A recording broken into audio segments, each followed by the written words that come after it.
Toyota plans to produce a plug-in hybrid in 2010. Same goes for GM. But affordable all-electric cars, they're a lot farther down the road. That is, unless the road happens to run past Luke Laborde's house. Or should I say, Luke Laborde's parents' house. Luke, you see, is no automotive engineer. He's a high school senior who built this electric car for about 18 grand in 150 hours. How many months? 3. 3 months. Over the summer. Over the summer. Summer project. Yes. Luke kind of needed a summer job, and one day, just jokingly, I said, how about we build an electric car? And I was like, okay, sounds like a good project. They bought a used Bradley kit car on eBay, and Luke converted it to all electric, using equipment and schematics purchased on the web. It didn't seem like anything that complicated. But Luke's no gearhead. His dad, Ralph, is. Half the fun was putting it together and hooking everything up and turning the key on for the first time and hearing it clack. I thought I must have wired something wrong since I didn't really know what I was doing. But the car crept forward, whining like a jet, powered by 8 lead-acid batteries. What were you thinking at that moment? I can't believe I actually did it. It's slow to start, but within several seconds, it'll drive 55. More importantly, it'll also drive past the pumps. Filling up instead at the outlet on the Laborde's front porch. Last time I checked, it cost about 50 cents to recharge it. 50 cents, you get 40 miles. Yes. Well, his dad estimates 75 cents, but why dicker over a quarter? Compare that to a gas-sipping car whose 40 miles per gallon will still cost you $2 for the gallon. So you get the same 40 miles for 75 cents, no emissions. Why isn't everyone doing this? Good question. When gas prices go up again, and you know they will, that is a question a lot of us are going to be asking ourselves. In San Antonio, I'm Ned Hibbard, Fox 26 News. Your cell phone. You tell it all your secrets. Basically an everyday item that you carry around your whole life. It knows you better than your own mother.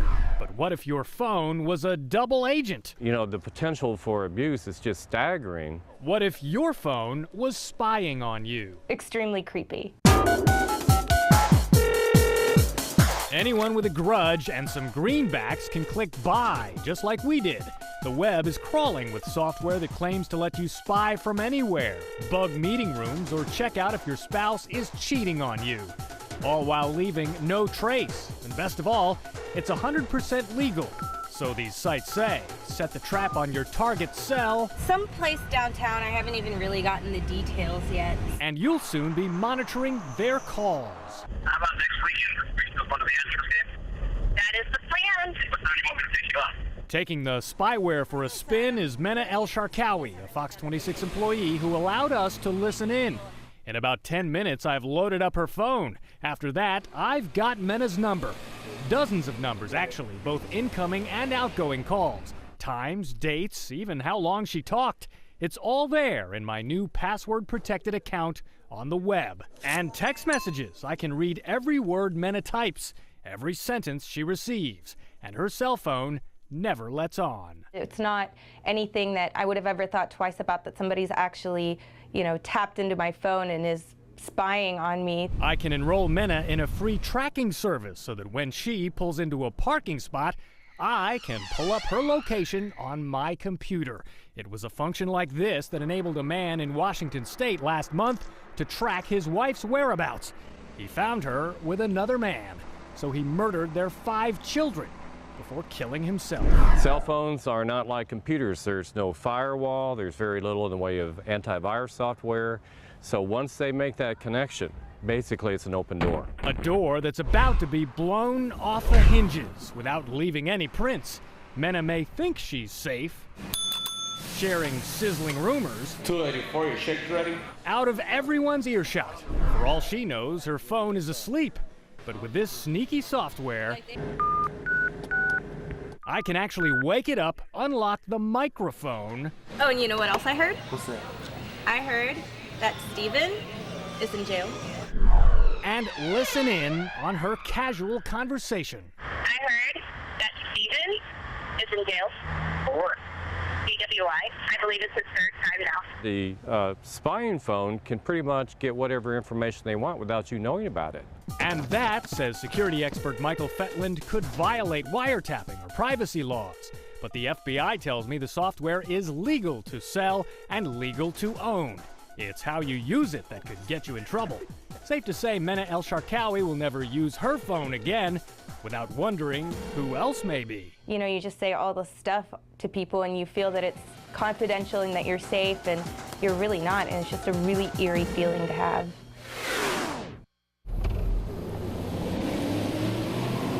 On these midnight drives, there is bonding. I definitely like riding around with my dad, get to spend time with him. But there is also business. So what kind of car we're looking for now, kid? 03 Monte Carlo. It's red. And the Broussard family business You look on your side, it'll come on. is repossession. Hey, there it is. 16-year-old Jesse Broussard That's our tag? Yep. Okey-dokey. Backed in. Lucky us. shares his father's name You ready, kid? Yeah. and his calling. And it's easy for us. It's front wheel drive, so we don't even have to get out of the truck. It's just a real quick grab. Quick grabs are the holy grail. And the Broussard's wrecker is warp speed. It loads in about 4 seconds, and we've altered this truck to make it as fast as we can. So while Dad drives, Son aims his BlackBerry out the back window. He uploads the proof onto YouTube. I've had a lot of people shocked at how fast it was. A lot of other repo men couldn't believe how fast it was. Accompanied by a challenge. Anybody that has a faster truck, send us a video. And so far, 6 months, nobody sent it.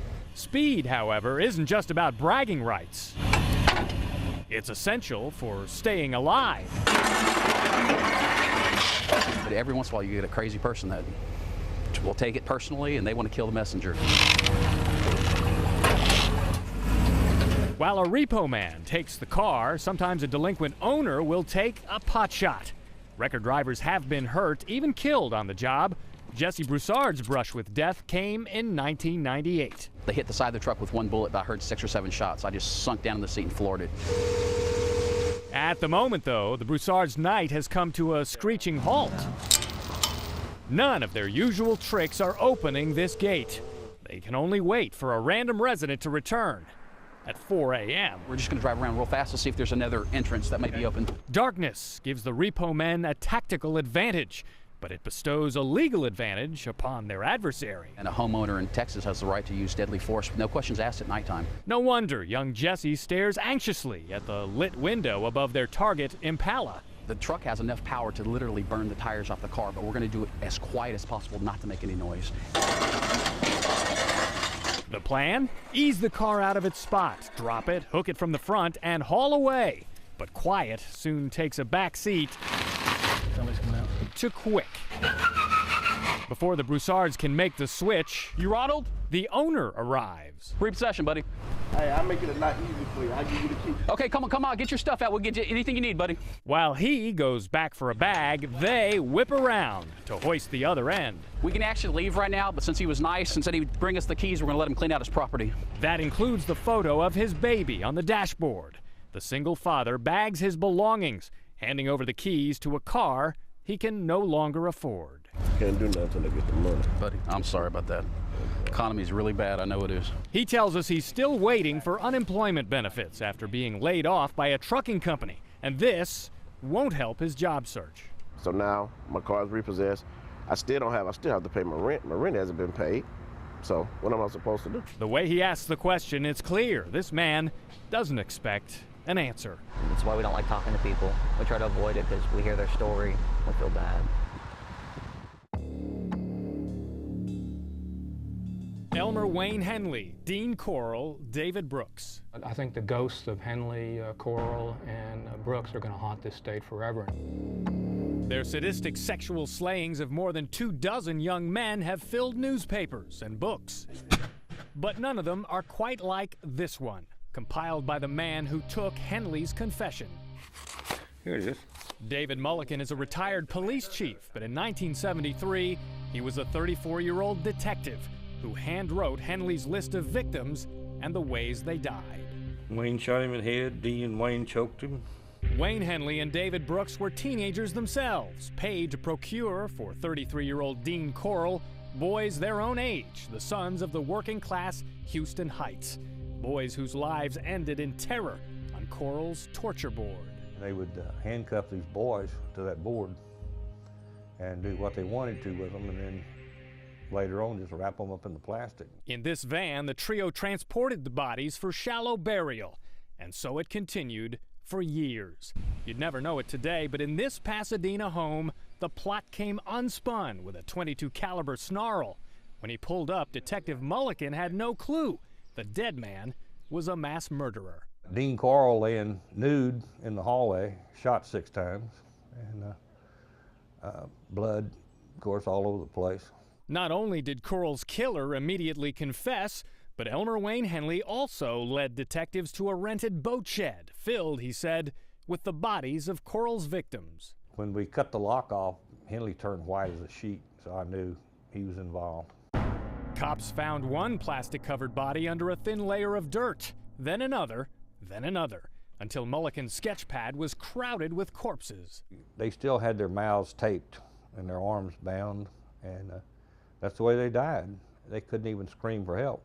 Still more victims were unearthed elsewhere for a total of 27. The youngest, just 13. This winter jacket belongs to one of them. These boots to another. A comb, striped shorts, the fashions of the early 70s, cut from skeletons that remain to this day unidentified. We do not have specific names for these 3 individuals. But these may be their faces, says Dr. Jennifer Love, director of the morgue's Forensic Anthropology Division. These reconstructions are built starting with science and the skulls of the unnamed victims.